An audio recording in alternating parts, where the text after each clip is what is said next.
മംഗളൂരുവിലേക്ക് തിരുവനന്തപുരത്ത് നിന്ന് air India എക്സ്പ്രസിന്റെ വിമാന സർവീസ് തുടങ്ങി. തുടക്കത്തിൽ ആഴ്ചയിൽ 3 ദിവസമായിരിക്കും സർവീസ്. ചൊവ്വ, വ്യാഴം, ശനി ദിവസങ്ങളിൽ രാവിലെ 4:25 പുറപ്പെട്ട് 5:45 മംഗളൂരുവിലെത്തും. തിരികെ തിങ്കൾ, ബുധൻ, വെള്ളി ദിവസങ്ങളിലായിരിക്കും സർവീസ് നടത്തുക.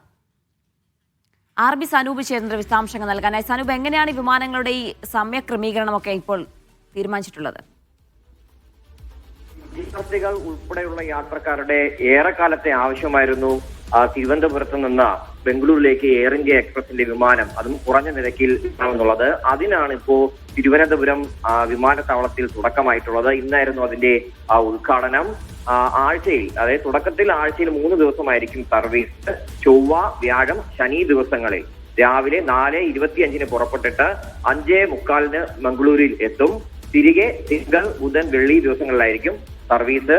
ഇതിനുശേഷം ഇതിന്റെ ട്രാഫിക് അനുസരിച്ച്, അതായത് യാത്രക്കാരുടെ എണ്ണം കൂടുന്നതനുസരിച്ച് സർവീസുകളുടെ എണ്ണം കൂട്ടാമെന്നും എയർ ഇന്ത്യ എക്സ്പ്രസ് യോഗത്തിൽ അറിയിച്ചിട്ടുണ്ട്.